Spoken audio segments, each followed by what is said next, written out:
Nécessaire, avez-vous jamais pensé combien il serait merveilleux que vous soyez un peu plus intelligent ou que vous ayez plus de sagesse? La sagesse n'est pas seulement nécessaire aux étudiants pour exceller dans leurs études. C'est une chose continuellement nécessaire dans la vie quotidienne. Comment bâtir une entreprise prospère et réaliser de plus grands profits, comment obtenir de résultats remarquables au travail, gagner la reconnaissance et être promis rapidement, comment s'attirer la faveur des supérieurs, être grandement aimé. Si vous avez de la sagesse, vous pouvez aisément trouver la réponse à ces questions. Toutes les questions que je mentionnais sont nécessaires pour que nous puissions mener notre vie. Et si vous travaillez dans une société, vous devez gagner la ferveur de vos supérieurs pour être promis, pour avoir la promotion. Et si vous faites des affaires, vous devez gagner pour que vos affaires puissent avoir du succès, puissent réussir. Mais du point de vue des gens, parfois les gens pensent que vous devez corrompre pour gagner la faveur des supérieurs. Mais en tant que chrétien, nous devons faire des choses correctes. Même en temps de crise, il y a des cas où une personne reçoit un grand amour, une grande bénédiction, en prononçant avec sagesse une parole qui touche le cœur d'autrui. Il y a aussi des cas où une personne perd une bonne opportunité et tombe dans une grande détresse à cause de paroles insensées. Et pensez à votre vie. Et c'est important pour vous de réaliser quand vous avez prononcé une parole qui fait que quelqu'un puisse perdre une bonne opportunité, tomber dans une grande détresse. Vous pouvez dire des choses qui vont conduire quelqu'un dans de grandes difficultés. C'est parce que tout le monde est différent. Toutes nos personnalités sont différentes.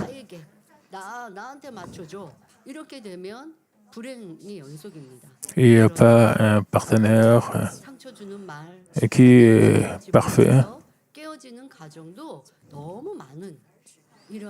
Quand vous êtes ami avec d'autres personnes qui sont différentes, ou vous avez des relations paisibles avec les autres, même dans votre famille, il y a des moments où vous avez aussi des conflits avec les autres.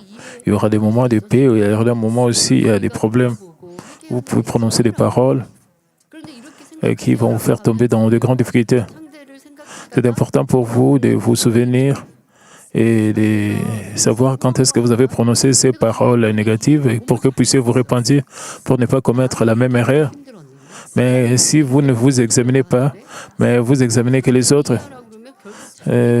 quand vous dites seulement, vous essayez de votre mieux, d'être transformé, vous devez vous humilier, vous devez être quelqu'un que vous essayez de vous ajuster aux autres, mais l'autre personne ne veut pas vous accepter et que l'autre personne vous a irrité. Alors, il n'y a pas de différence, il n'y a pas de changement en vous si vous êtes comme cela. Si vous terminez ce débat, donc il n'y aura pas du tout de changement en vous. Vous devez penser. Qu'est-ce que Jésus ferait? Qu'est-ce que Dieu ferait? Vous devez penser à ce que Jésus a fait, ce que Dieu a fait. Même si vous imprimez cela ou gravez cela sur le mur, vous continuez à voir cela. Vous devez avoir la capacité de changer. Vous devez réfléchir sur vous-même. Non. Vous devez toujours vous examiner selon les actions que vous avez accomplies aujourd'hui. Vous devez penser à une seule parole venant de vous qui a blessé l'autre personne. Vous devez penser à cela. Et qui a brisé même une relation, une parole sortant de vous. Et bien sûr, pour moi personnellement, et je n'ai pas beaucoup d'opportunités d'aller dans le monde. Parfois, je vais dans un restaurant manger. Il y aura des serviteurs qui me servent sur table. Parfois, je peux voir leur service. Parfois, je vois. Cette personne peut être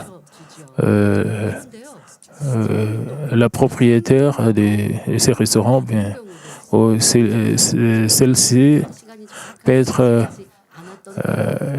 elle est juste une employée dans ces restaurants. Dans le passé, si je trouve le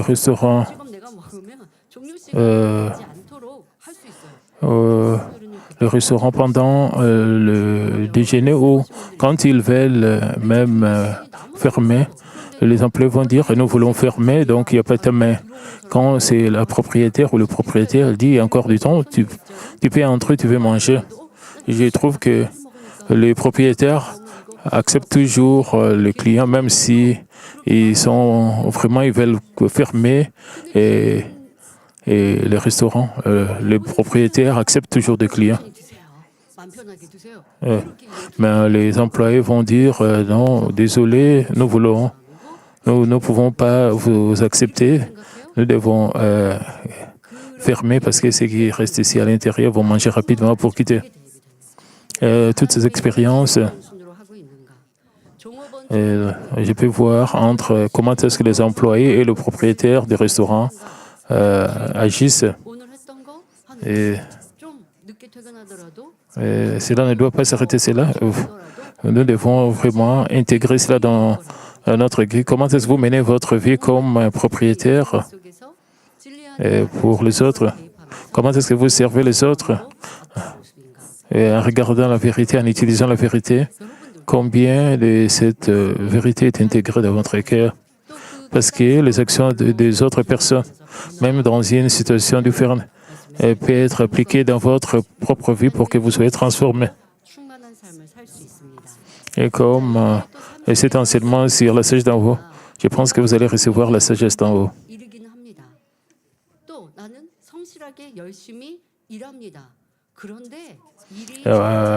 Parfois, parce que ce que vous voulez faire est juste parce que vous êtes diligent. Et cela ne signifie pas que tout sera prospère. Il y a des gens tout autour de vous. Et vous pouvez voir que certaines personnes tout autour de vous sont extrêmement diligentes. Elles sont fidèles, elles travaillent dur. Mais à la fin, ces gens n'ont pas de fruits. Et ce qu'ils ont, ils ont seulement la diligence, ils travaillent dur, mais il n'y a pas de résultats. Et je suis sûr, vous avez expérimenté quelqu'un à vos côtés qui est passif. Vous pouvez expérimenter que vous essayez d'aider les autres en leur disant ce qu'ils doivent faire, faites ceci, faites cela, et vous aurez des fruits. Même quand vous essayez d'aider l'autre personne, et l'autre personne peut se sentir confortable. Cela peut être parce que vous n'avez pas utilisé votre sagesse, c'est pas parce que vous proposez de faire juste ou parce que vous travaillez avec diligence et fidélité que tout réussira nécessairement. Même si vous possédez la connaissance requise pour accomplir une tâche, vous devez aussi avoir comment faire un bon usage de cette connaissance. Il ne suffit pas simplement de bien faire le travail qui vous est confié. Vous devez aussi savoir comment faire en sorte que les choses se déroulent sans heurts, en considérant les circonstances environnantes et les autres personnes. L'homme sage sait comment influencer à la fois son environnement et le cœur de ceux qui l'entourent, afin d'accomplir ce qu'il désire. Il ne s'agit pas d'insister par la force sur le fait qu'une chose est juste et qu'elle doit être faite d'une certaine manière. Il s'agit d'obtenir la coopération de ceux dont on a besoin, de progresser aussi paisiblement que l'eau qui coule et de produire de bons résultats. Si vous manquez de sagesse, vous pouvez aller au-devant des difficultés parce que vous provoquez l'opposition et heurtez votre prochain. Même en faisant le bien, la sagesse est nécessaire dans tous les domaines, non seulement pour vivre dans le monde, mais aussi dans votre vie vie de foi? Comment puis-je être béni dans mon lieu de travail et rendre une plus grande gloire à Dieu? Comment puis-je toucher le cœur des membres de ma famille afin qu'ils acceptent promptement le Seigneur? Lorsque je visite les autres, comment puis-je aisément ouvrir leur cœur afin qu'ils reçoivent la vérité? Quel est le moyen le plus efficace de sauver plus d'âmes? C'est pour cela, pendant le culte de mercredi dernier, nous avons vu les témoignages de la grande déconnaisse qui évangélise très bien. Et c'est vendredi, nous allons encore écouter les témoignages d'une autre personne qui évangélise aussi bien. Et bien sûr, ce sont des témoignages personnels et leurs méthodes peuvent s'appliquer à vous. Et vous pouvez aussi avoir des fruits, cependant. Vous pouvez voir les méthodes des autres pour ajuster votre personnalité, votre environnement, vos caractéristiques pour bien évangéliser. Et la méthode de chaque personne pour l'évangélisation est différente, mais vous pouvez écouter ces témoignages des autres et trouver votre propre méthode d'évangélisation. Ces gens ont évangélisé pendant longtemps, ils ont réussi la sagesse pour bien évangéliser. D'une manière qu'ils ont vraiment beaucoup de fruits. Et cela vous aide à grandir. Lorsque vous accomplissez l'œuvre de Dieu, la sagesse vous donne la capacité de porter un fruit encore plus grand. Quand la sagesse fait défaut, le fruit produit est souvent bien peu satisfaisant par rapport à l'effort et au labeur investi. Et pour recevoir la sagesse, vous ne devez pas voir seulement un aspect. C'est comme le principal verset biblique du culte d'aujourd'hui. Il y a plusieurs manières de recevoir la sagesse. Il y a plusieurs catégories. Plusieurs manières de recevoir la sagesse pour chaque personne. C'est une histoire vieille. J'ai expérimenté cela. Je suis pasteur. Dans le passé, j'ai été invité dans une réunion. Il y avait d'autres leaders de l'Église aussi. Et ces leaders d'Église travaillaient tous pour le royaume de Dieu dans des endroits différents. Ils travaillaient pour le royaume de Dieu. Et ça faisait longtemps que nous ne sommes pas rencontrés. Et dans cette réunion, c'était vraiment des retrouvailles.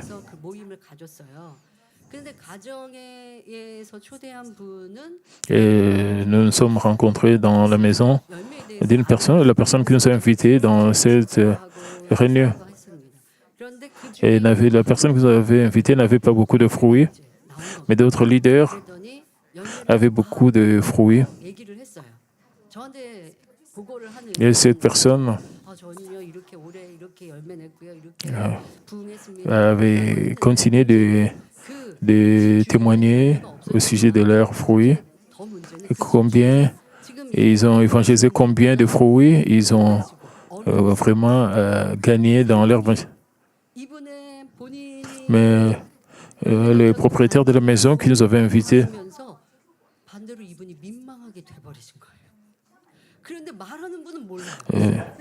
la personne qui nous avait invités, qui nous a tous invités, et était aussi ancien de l'Église.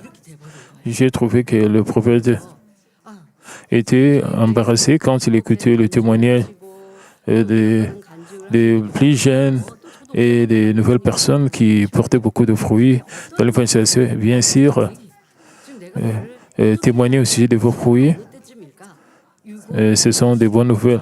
Et bien sûr, vous devez témoigner de vos... Quand j'ai réalisé témoigner, donner de bonnes nouvelles, témoigner de...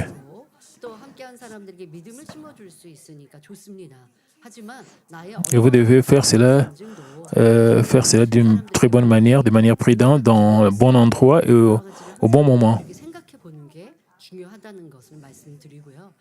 Vous devez toujours tenir compte de ceux qui sont tout autour de vous. Et vous devez considérer toutes les circonstances. Vous devez avoir la sagesse de considérer et choisir le bon moment et le bon endroit. Donc, le propriétaire, le monsieur et d'autres personnes étaient un peu embarrassés. C'était un peu...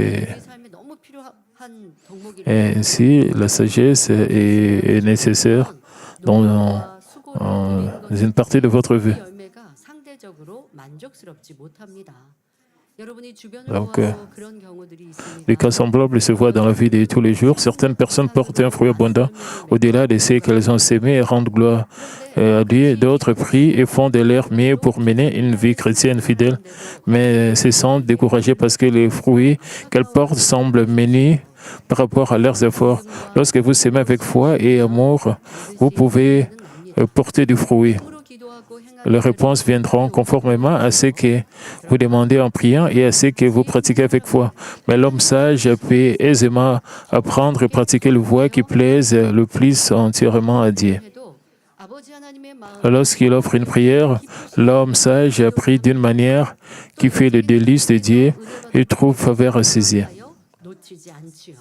L'homme sage est prompt à reconnaître les occasions de recevoir la grâce dans le cours de l'esprit, dans le flot de l'esprit, et il ne laisse point passer. Parfois, des occasions sont créées pour recevoir la grâce. Mais lorsque vous manquez de sagesse, vous ne savez pas comment plaire à Dieu. Tout en priant, vous pouvez contrister Dieu en prononçant des paroles négatives ou en offrant des prières qui ne sont pas animées par la bonté. Parfois, les hommes prient d'une manière qui devient un piège pour leurs propres lèvres, s'attirant ainsi des épreuves. Parfois, une personne peut prier et recevoir une occasion de bénédiction sans pourtant la reconnaître et la laisser passer. Dans notre vie, nous espérons ne pas pécher, nous demandons l'aide de Dieu. Dieu n'est pas quelqu'un qui vous fait pécher, et bien sûr, pour que Dieu vous aide à ne pas pécher. Nous avons aussi besoin de nos propres efforts, c'est notre part. Et sans effort, la grâce et la puissance de Dieu ne peuvent pas venir. Nous devons aussi faire aussi notre part, nos efforts, nous devons faire aussi des efforts. Et certaines personnes ne font pas des efforts. Un jour, ils reçoivent l'inspiration et la plénitude du Saint-Esprit. Parce qu'ils étaient vraiment ardents, ils étaient zélés, et ils étaient rapides à prendre des décisions parce qu'ils étaient remplis par le paysan, fait des promesses à Dieu. Ils vont définitivement faire ceci, changer, mais s'ils ne font pas ceci, ils doivent recevoir des épreuves. Bien sûr, Dieu n'accepte pas toutes ces prières. Si vous êtes vraiment, vous priez avec ferveur, vous priez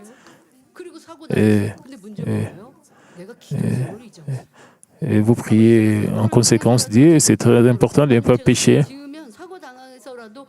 Il y a des gens qui font des promesses à Dieu et ils brisent facilement leurs promesses quand ils perdent la plénitude du Saint-Esprit. Et si par chance ils pêchent, ils ont un accident et ils reçoivent des épreuves, ils peuvent se repentir parce qu'ils ont oublié leurs promesses. Il y a des cas, il y a une famille, il y a quelqu'un dans la famille qui reçoit les œuvres du mauvais esprit. Disons qu'un grand frère reçoit des dérangements, des mauvais esprits, et le jeune frère prie Dieu en disant, Père Dieu, que le mauvais esprit puisse venir vers moi, pas sur mon grand frère. Et ce jeune frère prie comme cela parce qu'il aime beaucoup son grand frère. Mais ça, ce n'est pas une prière de bonté aux yeux de Dieu. Enfin. C'est une prière au mauvais esprit. Vous priez vous appelez le mauvais esprit. Les mauvais esprits vont entrer dans le jeune frère. C'est manquer de sagesse. Et cela devient un piège et une flexion dans votre propre vie si vous faites de telles prières.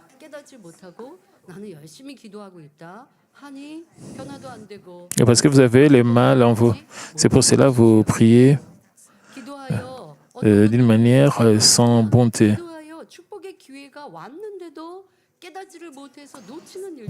Et parfois, une personne peut prier et recevoir une opportunité pour la bénédiction sans pourtant la reconnaître et la laisser passer. Lorsque cela arrive, la réponse sera inévitablement retardée, peu importe combien cette personne prie ou travaille avec diligence. Comme vous marchez sur le sentier de la foi, vous n'aimerez sûrement pas prendre un chemin tortueux, alors que vous pourriez voyager par la voie la plus courte et arriver plus rapidement. C'est pourquoi la sagesse est nécessaire. Recevoir des réponses à la prière, porter des fruits et recevoir des bénédictions, et finalement entrer dans une meilleure demeure céleste. Tout cela peut être accompli par un chemin plus court lorsque vous avez de la sagesse. C'est pourquoi, d'un bout à l'autre des Écritures, Dieu met un si grand accent sur la sagesse. Proverbe 3, 13 à 17 déclare « Heureux l'homme qui a trouvé la sagesse et l'homme qui possède l'intelligence, car le gain qu'elle procure est préférable à celui de l'argent, et le profit qu'on en tire vaut mieux que l'or, et le plus précieux que le perle, et la plus de valeur que les objets de prix. Dans sa droite est une longue vie, dans sa gauche la richesse et la gloire. Ses voies sont des voies agréables, et tous ses sentiers sont paisibles. » Et cela signifie que la longévité, et la richesse, l'honneur et la joie et la paix se trouvent toutes dans la sagesse. Proverbe 4, 7 déclare « Voici le commencement de la sagesse, acquiert la sagesse, et avec tout ce que tu possèdes, acquiert l'intelligence. » Et certainement, vous désirez vous aussi obtenir cette sorte de sagesse. J'ai pris que vous parveniez tous à la sagesse, et pour ce faire, commençons la cérémonie des sermons intitulée « La sagesse d'en haut ». Puisse la sagesse donnée par Dieu à travers ce message devenir la vôtre. Et certains d'entre vous s'inquiètent peut-être de ne pas être très intelligents ou de n'avoir jamais été doués pour les études. Il n'y a pas lieu de s'inquiéter. Lorsque vous recevez la sagesse qui vient de Dieu d'en haut, même la personne la plus insensée au monde peut devenir véritablement sage. C'est pourquoi le titre de ce message n'est pas simplement la sagesse, mais la sagesse d'en haut. 1 Corinthiens 1, 25 déclare « Car la folie de Dieu est plus sage que les hommes, et la faiblesse de Dieu est plus forte que les hommes. » Peu importe à quel point vous pouvez manquer de sagesse, vous pouvez devenir plus sage que quiconque au monde si Dieu vous l'accorde. Ce qui rend cette sagesse d'en haut si précieuse, c'est qu'elle est une sagesse garantie par Dieu. Il y a dans le monde des hommes qui possèdent une sagesse remarquable, mais leur sagesse ne peut s'élever au-dessus des limites humaines.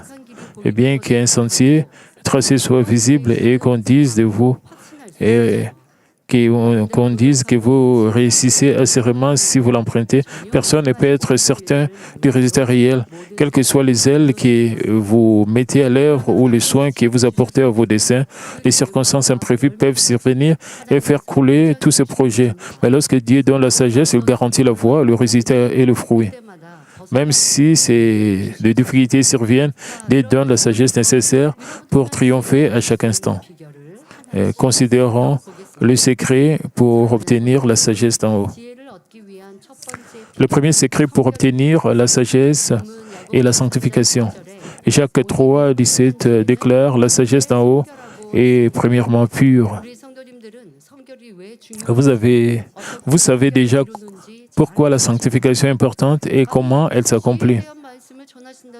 Vous demandez-vous pourquoi nous parlons de la sanctification alors qu'il devait être question de la sagesse.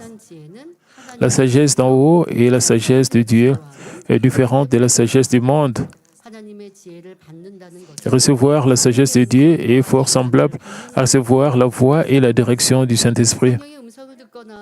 pour entendre la voix du Saint-Esprit ou recevoir sa direction, c'est-à-dire pour avoir communion avec Dieu, la condition fondamentale est qu'aucun mal ne soit présent dans le cœur. Pour obtenir la sagesse, plus il y a des bontés dans le cœur, plus la sagesse que vous pouvez recevoir est délicate et profonde. Le voie de la sagesse que Dieu révèle appartient toujours à la bonté.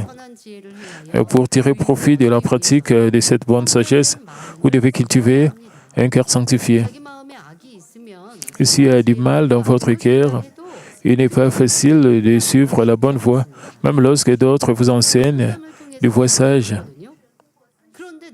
Je suis sûr, à certains moments, les gens reçoivent des réponses quand ils reçoivent des conseils. Ils reçoivent des réponses, même quand ils ont le mal dans leur cœur. Et ils reçoivent de très bons conseils, mais ils n'obéissent pas, ils refusent.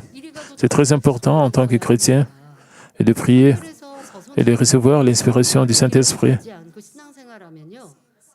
Vous devez atteindre la sanctification. Et si vous menez votre vie chrétienne sans être sanctifié, alors vous avez vraiment un grand écart dans votre cœur. Alors le Saint-Esprit ne sera pas content parce que vous n'êtes pas sanctifié. Rejetez le mal de votre cœur et le moyen de recevoir la sagesse. Et c'est par cette sagesse que vous pouvez obtenir des bienfaits. Considérons un exemple. Précédemment, j'ai mentionné qu'il y a des moments où un homme manque de sagesse dans la prière et finit par affliger Dieu au lieu de lui plaire. Dieu est bonté et amour. Il est un père qui aime ses enfants et possède une nature qui est touchée par la bonté. Lorsque vous comprenez cette vérité, vous priez d'une manière qui touche le cœur de Dieu. Supposons que vous avez été établi leader de cellule. Bien que vous fassiez des efforts, la croissance semble lente et de plaintes commencent à s'élever parmi les membres de l'Église. Vous dites que vous faites beaucoup d'efforts, mais le reste des membres de votre cellule ne sont pas contents. Et si vous étiez à leur position, comment est-ce que vous allez vous sentir? Lorsque vous priez avec un cœur affligé, plus vous êtes affranchi du mal, plus vous serez capable de prier selon le cœur de Dieu. Et bien sûr, que vous êtes en colère contre le membre de l'Église ou vous le détestez parce qu'ils sont inconfortables vis-à-vis de vous. Vous pouvez sentir un peu de tristesse en vous. Vous pouvez vous sentir vraiment désolé. Vous faites des efforts,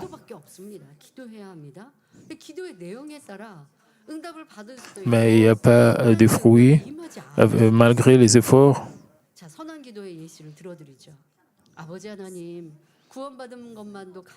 Et dépendant du contenu de vos prières, vous pouvez recevoir des fruits. Et ceci peut être une très bonne prière. Père Céleste, je te rends grâce pour le seul fait d'avoir reçu le salut.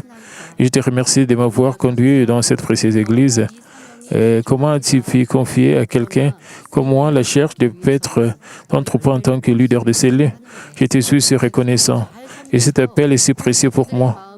Pour le prix de cette grâce, je dois porter plus de fruits et servir davantage, afin de réjouir le cœur des membres de l'Église.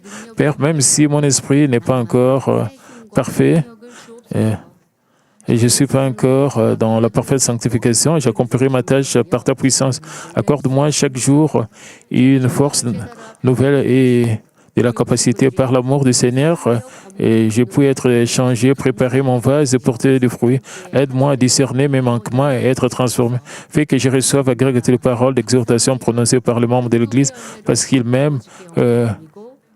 Puissons-nous devenir un et porter ensemble un fruit encore plus grand. Je te remercie que le fruit abondant du réveil te rende gloire et devienne une joie pour l'Église. Ceux qui ont un cœur semblable offriront des prières qui sont agréables à Dieu. Un homme dont le cœur est affranchi du mal est également plein d'égard pour les autres lorsqu'il parle et choisit des paroles qui reflètent ses sentiments personnels. Élise d'expressions gracieuses et bonnes, des paroles que chacun reconnaît comme édifiantes. Et, par exemple, quand vous évangélisez, il y aura des temps où et que les gens qui ne connaissent pas la vérité, qui ne comprennent pas la vérité et qui comprennent mal l'Église, ils ont entendu de mauvaises rumeurs au sujet de l'Église et ils vont peut-être prononcer des paroles dures envers vous. Vous devez examiner comment est-ce que vous avez, qu'est-ce que vous avez ressenti quand vous avez écouté ces mauvaises paroles. Est-ce que vous avez prié d'une bonne manière ou d'une manière négative? Il y aura toujours des gens dans le monde qui ne vont pas vous comprendre, même dans l'Église. Même à l'époque de Jésus, il y a des gens qui ne comprenaient pas Jésus et qui essayaient toujours de le persécuter. Dans le christianisme, même dans le passé, et les chrétiens étaient beaucoup persécutés.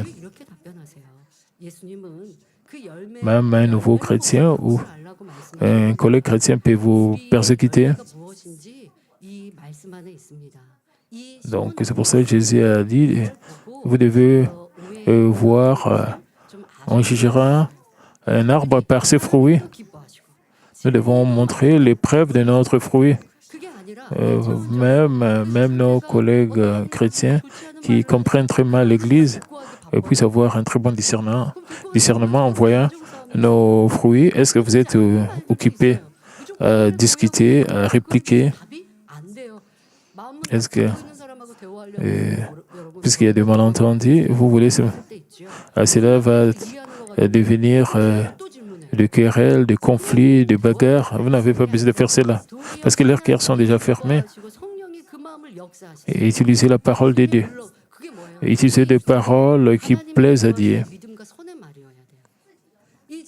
Et cela signifie utiliser des paroles de foi, des paroles de bonté. Et vous savez, et notre Église est avec Dieu, Dieu est avec notre Église. Et Dieu montre sa puissance dans cette Église pour montrer qu'il est avec nous. Et Jésus a dit, pour juger un arbre, vous devez voir le fruit que cet arbre porte. Et nos fruits sont la puissance de Dieu, nos témoignages. Et vous dites aux gens qui vous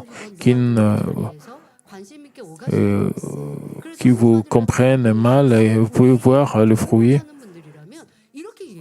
Et l'autre personne doit rechercher les informations. Vous n'avez pas besoin de discuter.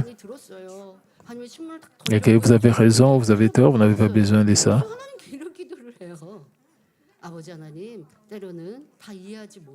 Vous n'avez pas besoin de vous plaindre devant Dieu parce que les gens ne vous ont pas écouté ou les gens vous comprennent très mal ou les gens vous regardent d'une mauvaise manière quand vous essayez d'évangéliser.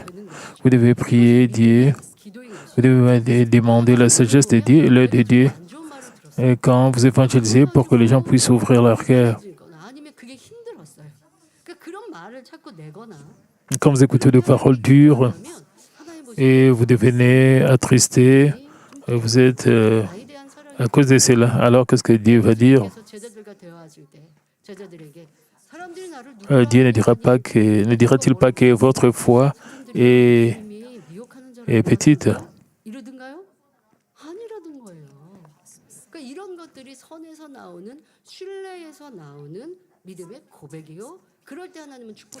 Quand Jésus a dit à l'un de ses disciples, arrière de moi, Satan, vous devez réagir avec foi. Vous devez réagir d'une manière positive.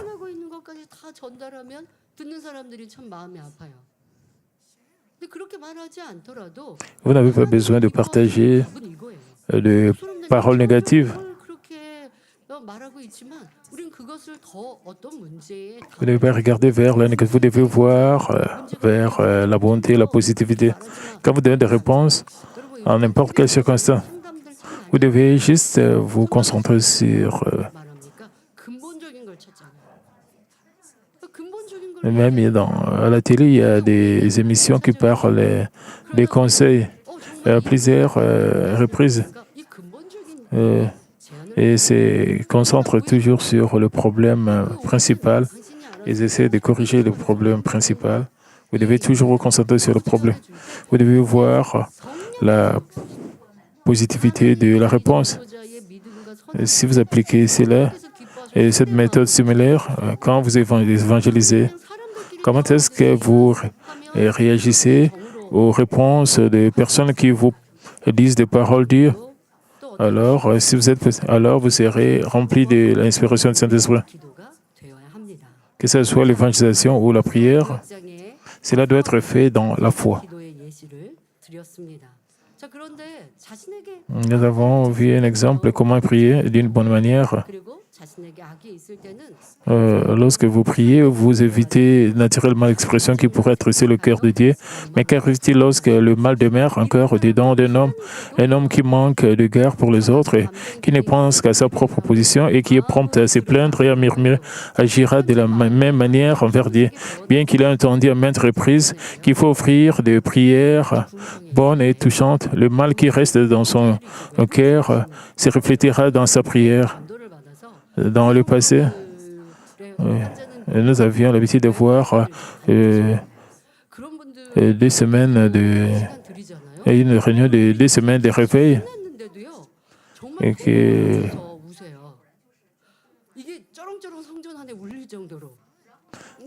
j'ai trouvé, même après la réunion de réveil, ces gens qui participaient à nos réunions de réveil de 2 semaines, ces gens qui ne restaient plus à notre église et partaient.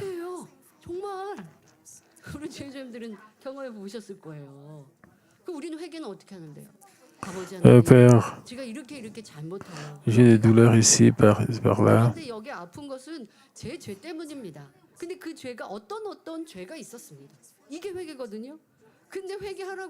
Et ces gens ne font que se plaindre.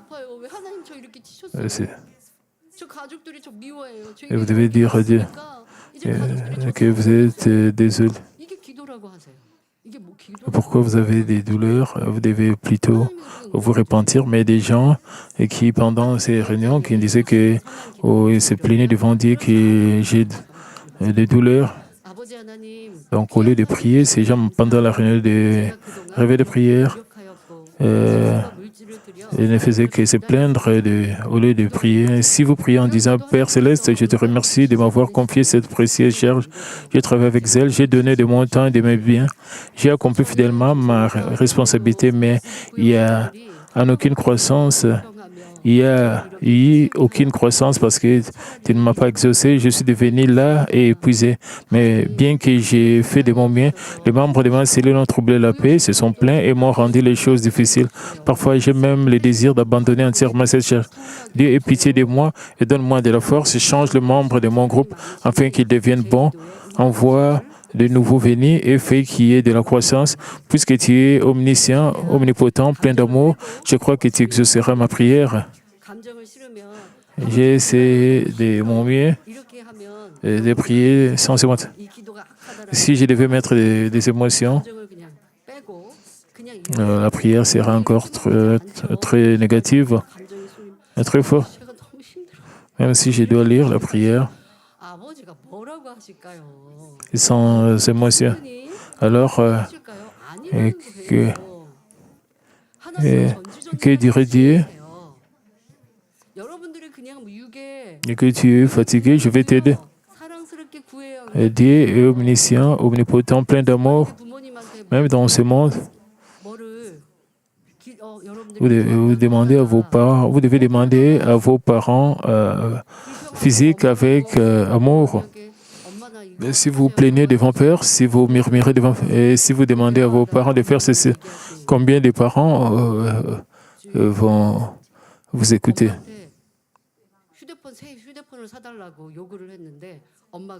Disons que vous dites à vos parents de vous acheter un nouveau téléphone.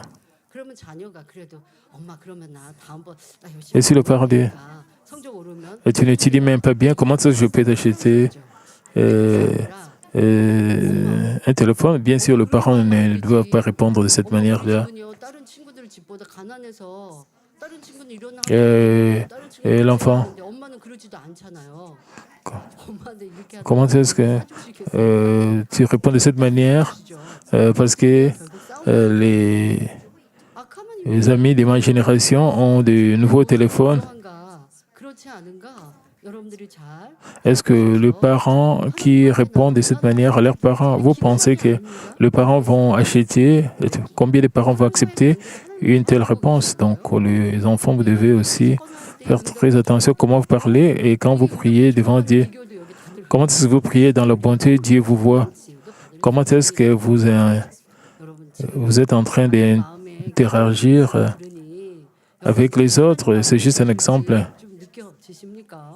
Et l'exemple, la prière que je donne, c'est juste un exemple. Ce n'est pas une prière de bonté. Donc, pour vérifier du point de vue intellectuel, vous savez que cette charge est précieuse. Vous dites que vous croyez au Dieu Tout-Puissant, vous savez que Dieu exauce la prière. Il peut sembler que vous êtes reconnaissant et plein de zèle, faisant une confession de foi. En réalité, chaque parole de la prière révèle le peu de bonté que vous avez cultivé dans votre cœur et combien la foi fait défaut. Et si j'avais du temps, je devais examiner chaque parole dans cet exemple et trouver tout ce qui est négatif. Vous éprouvez de la déception envers Dieu et un fardeau parce qu'il n'y a pas de croissance malgré vos efforts personnels. Vous jugez aussi le membre de l'Église qui révèle vos manquements parce que ces sentiments mauvais demeurent dans le cœur. Vous ne saurez pas comment appliquer la sagesse, bien qu'il vous soit dit de rendre grâce. La gratitude ne coule pas aisément, car le cœur est rempli de plaintes et de ressentiments. Et considérons un autre exemple. Souvent, en accomplissant l'œuvre de Dieu, il se peut que vous soyez calomnié et pour des choses que vous n'avez jamais dites et ne faites.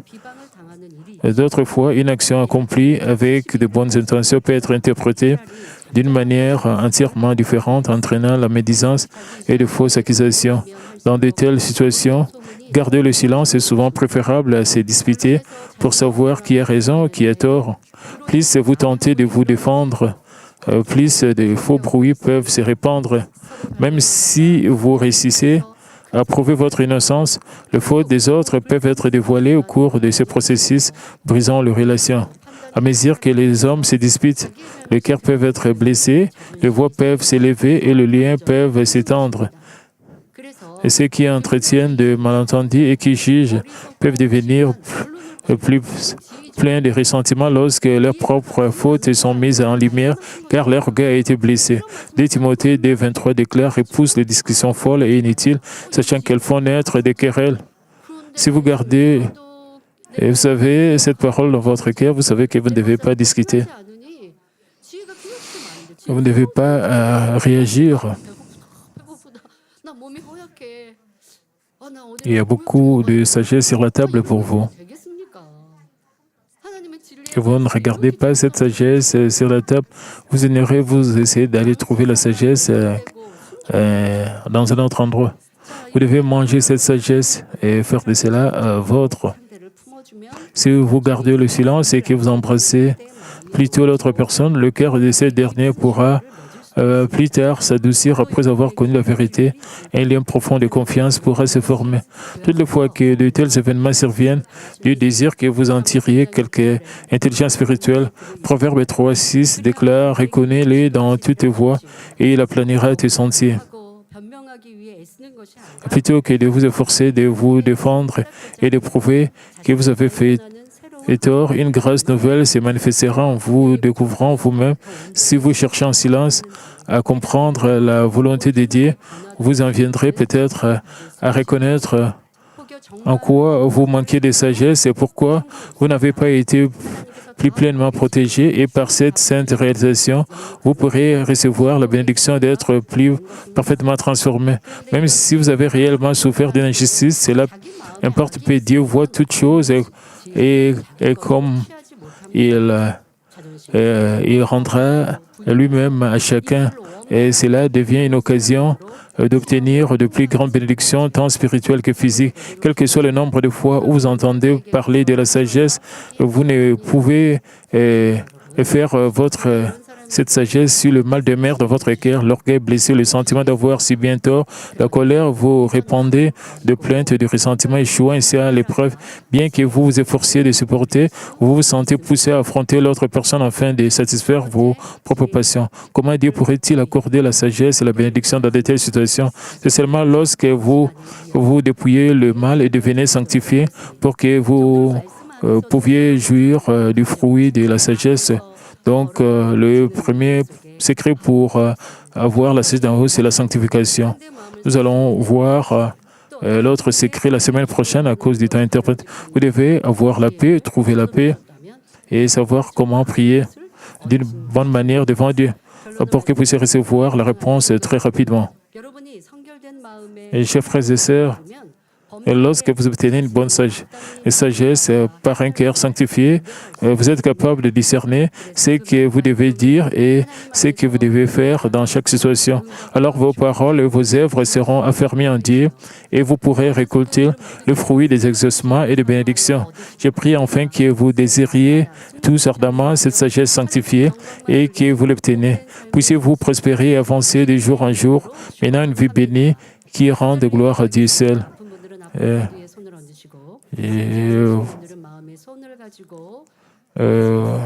Posez vos mains sur vos parties malades et recevez cette prière pour les désirs de votre cœur. Père Céleste, merci pour être avec nous pendant ces moments. Père, pose ta main sur tout ce qui est cette prière depuis jusqu'à la tête par le feu du Saint-Esprit et purifie toutes sortes de maladies, toutes sortes d'infirmités, toutes sortes de faiblesses. Père, et que nous soyons fortifiés, que nous soyons en bonne santé. Donne-nous la force, Père. Donne-nous la bonne santé, Père. Et que toutes sortes de maladies et graves, mineures, soient consumées par le feu du Saint-Esprit. Et Père, fortifie-nous, même notre vision, notre audition, que nous puissions bien voir, que nous puissions bien entendre, que nous puissions bien marcher, bien. Protège, Père, s'il te plaît, nos étudiants pour qu'ils puissent bien étudier, qu'ils puissent avoir aussi des bons amis et qu'ils puissent avoir aussi la sagesse. Père, donne-nous la sagesse d'être transformés. Père, s'il te plaît, pose ta main et protège tous nos membres partout à travers le monde avec tes yeux enflammés. Protège-nous aussi pour la semaine prochaine, qu'il n'y ait pas d'accident, qu'il n'y ait pas d'incident.